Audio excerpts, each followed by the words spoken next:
रात के 3 बज रहे थे। शहर सो रहा था, पर मैं जाग रही थी। मेरे सामने लैपटॉप की स्क्रीन पर वो सीसीटीवी फुटेज है जिसे पुलिस ने टेक्निकल ग्लिच कहकर रिजेक्ट कर दिया था। इस फुटेज में मैं हूँ, मेरा बेटा है और वो तीसरा शख्स है। वो शख्स जो भी कोई है कैमरे में नहीं दिखा, पर जिसके होने का एहसास मुझे हर पल होता है। नमस्ते दोस्तों, आज की कहानी उस कातिल की है जो हमारे घर में हमारे साथ रहता था और हमें भनक तक नहीं लगने दी। अगर आप लोग भी थ्रिलर कहानी सुनने के शौकीन है, सस्पेंस की कहानी सुनने के शौकीन है, तो आज ही हमारे चैनल को सब्सक्राइब करना, लाइक करना, शेयर करना मत भूलिए। चलिए पूरी घटना को, पूरी कहानी को आप लोग को सुनाते हैं। एक महिला होती है जिनका नाम शांति होता है। शांति का पुराना घर बूढ़ो फ्लोर की आवाज शहर की भीड़ भाड़ से दूर एक स्टूडेंट कॉलोनी में थी। हम यहाँ नए आए थे। एक छोटा सा घर सपनों से सजा था। आर्यन शांति का बेटा रहता है, यहाँ बहुत पसंद था। वो अक्सर कहता था, मम्मी कोई है जो मेरे साथ रात को खेलता है। मैंने इसे बचपन की कल्पना समझा। आज सोचती हूँ कितनी बड़ी गलती हो गई कि मैंने कभी वो खेली नहीं, सुना ना उसे कभी देखा। वो एक शिकारी का इंतजार कर रहा था। एक सुबह आर्यन का स्कूल बैग कमरे से नहीं बल्कि बाहर गार्डन में मिला। उसकी स्कूल की डायरी के पन्ने फटे हुए थे। मैंने सोचा शैतानी हरकत की है इसने, पर फिर वो चीजें इसे जिसे मेरी रातों को नींद उड़ा दी। किचन का दरवाजा अंदर से लॉक था। जब मैं बाहर से खोला तो वो टेबल पर मेरी पसंद की कॉफी रखी थी, जो मैंने बनाई ही नहीं थी। घर में मैं और सिर्फ 2 लोग और रहते थे, आर्यन और वो। मैं विक्रम के पास गई। वो पुराना थका हुआ इंस्पेक्टर था। उसने फाइल देखी और बोला, मैडम ये कोई मजाक हो सकता है। मैंने उससे कहा, इंस्पेक्टर अगर ये मजाक है तो मेरे घर में कोई दूसरा इंसान कौन है, और वो मेरे बेटे की ड्राइंग में ब्लैक शैडो क्यों बना रहा है। विक्रम की आंखों में पहली बार डर दिखा। उसने उस ड्राइंग को देखा और धीमी आवाज में बोला, ये निशान ये मैंने पहले भी देख चुका। विक्रम ने उसे मुझे केबिन के पीछे से एक पुराने लॉकर रूम में बुलाया। वहां धूल जमी फाइल पड़ी थी। उसने एक फाइल निकाली, केस नंबर 402। उस फाइल को देखते ही मेरा दिल बैठ गया। वही निशान, वही ब्लैक शैडो जो आर्यन ने बनाई थी, उस फाइल के हर पन्ने पे बना था। विक्रम ने कहा, शांति ये केस 10 साल पुराना है। इसमें 3 फैमिलीज खत्म हो गए थे। हर बार घर के अंदर से चीजें गायब होती थी। फिर बच्चों के ड्राइंग में वो साया शैडो दिखता था और फिर एक दिन सब गायब हो जाते थे। पुलिस को लगा ये कोई सीरियल किलर है, पर हमें आज तक कोई भी फोरेंसिक एविडेंस नहीं मिला। कोई उंगली के निशान नहीं मिला, ना कोई डीएनए मैच हुआ, जैसे वहां पे कोई भी रहता ही नहीं हो। मैं घर वापस आई तो आर्यन किचन में बैठा था। वो किसी से बातें कर रहा था। नहीं, मम्मी को मत बताना, वो धीरे से बोला। मेरे पैरों तले जमीन खिसक गई। मैंने पूछा, आर्यन किससे बात कर रहे थे? उसने दरवाजे की तरफ इशारा किया जहां कोई नहीं था। वो कह रहा था कि आपने उन्हें घर में क्यों बुलाया? आपने तो उन्हें इनवाइट किया था मम्मी। मुझे याद आया वो हफ्ते पहले जब हमें यहाँ शिफ्ट हुए थे तो मैंने मजाक में कहा था, इस घर में कोई है तो होना चाहिए जो हमारी मदद करे। क्या मेरी एक लाइन ने किसी को बुला लिया था? मैंने डिसाइड किया कि मैं चुप नहीं बैठूंगी। मैं घर में 4 सीसीटीवी कैमरे लगवाए। पूरी रात में लैपटॉप के सामने बैठी रही। रात को 2 बजे 14 मिनट पर कैमरा नंबर 3 में हलचल हुई। एक पर्दा हिला, फिर किचन की लाइट अचानक बंद हो गई। मैंने स्क्रीन को जूम किया। वहां फर्श पर एक गीला निशान बन रहा था, जैसे कोई नंगे पैर चल रहा हो, लेकिन वहां कोई इंसान नहीं था। सिर्फ एक परछाई शैडो थी जो धीरे धीरे मेरे कमरे की तरफ बढ़ रही थी।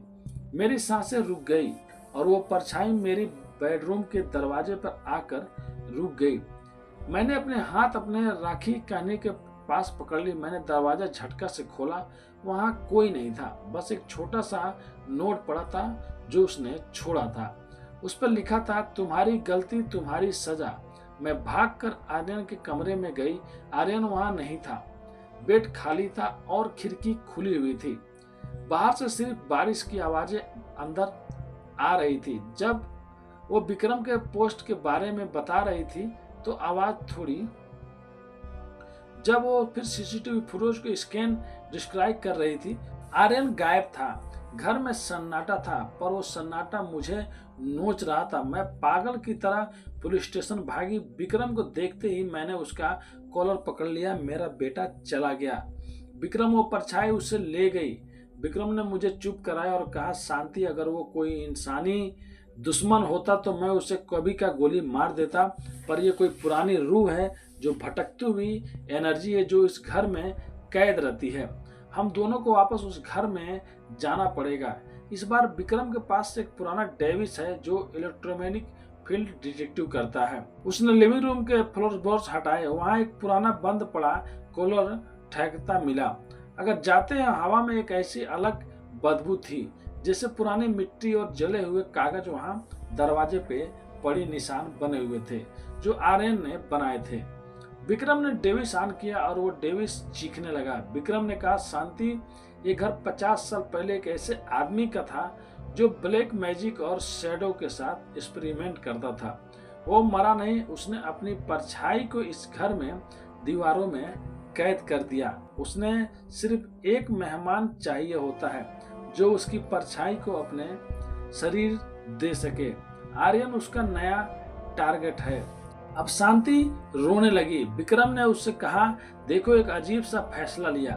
उसने कहा, शांति, मेरा बेटा भी इसी शैडो का शिकार हुआ था। मैं तब कुछ नहीं कर सका, पर आज मेरे पास एक चांस है। उसने मुझे उस कॉलर से बाहर निकाल दिया और दरवाजे बंद कर लिया। क्या कर रहे हो विक्रम, बाहर आओ, मैं चिल्लाया, पर उसने अंदर से लॉक कर लिया। उसकी आवाज आई, मैं परछाई को अपने अंदर खींचता स्टब चाहता हूँ। तुम आर्यन को लेकर यहाँ से निकल जाओ। अंदर से विक्रम के चीखने की आवाजें आई। ऐसा लग रहा था कि जैसे कोई भारी चीज दीवारों से टकरा रही हो। फिर अचानक से सब शांत हो गया।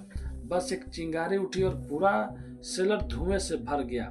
जब धुआं छटा तो वहां विक्रम बेहोश पड़ा था और उसके बगल में आर्यन, मेरा बेटा, जिंदा था। वो भी अपनी आंखें मोलते हुए। उसने जैसे कुछ याद ही नहीं था, पर विक्रम वैसा नहीं था जैसा मैं उसे जानती थी। आर्यन तो बच गया, पर विक्रम वो उठा तो सही, पर उसकी आंखें बदल गई थी। उसने मेरी तरफ देखा। उसकी मुस्कान में एक ऐसा शैतान था जो इंसानी नहीं था। वो वही अनजान साया था जिसने अब विक्रम को शरीर को ले लिया था। मैंने आर्यन को अपनी गोद में कस कर पकड़ा और पीछे हटने लगी। विक्रम यानी कि परछाई धीरे धीरे मेरी तरफ बढ़ने लगा। उसकी आवाज में अलग अलग लोग बोल रहे थे, एक विक्रम और एक वो शैतान। शांति विक्रम से अपने आप को कुर्बान करके मुझे रोकने की कोशिश की, पर वो भूल गया कि परछाई कभी खत्म नहीं होती, वो सिर्फ जगह बदलती है। मैंने देखा कि घर की दीवारें काली पड़ रही थी। वो परछाई मेरे घर को वापस उस अंधेरे सेलर में बदल रही थी। मुझे समझ आ गया कि इसे मारने का एक ही तरीका है, उस घर को खत्म करना। मैंने अपने हाथ में रखा माचिस का डब्बा निकाला। मेरे घर के हर जगह पेट्रोल छिड़का हुआ था जो मैंने सेफ्टी के लिए कभी रखा था। मैंने माचिस जलाकर फर्श पे फेंक दी। आग अचानक से एक जंगल की तरफ फैल गई। विक्रम की परछाई चीखने लगी और ऐसी चीखी जो इंसान नहीं थी। वो चीख पूरे घर में गूंज रही थी कि घर की दीवारें टूट रही है, कांच अचानक छटक रहे हैं। मैंने आर्यन को लेकर खिड़की से बाहर कूद गई। मेरे पीछे मेरा घर और शैतान आग में राख हो गए। सुबह तक जब कुछ सब खत्म हो चुका था तो सिर्फ राख बची थी।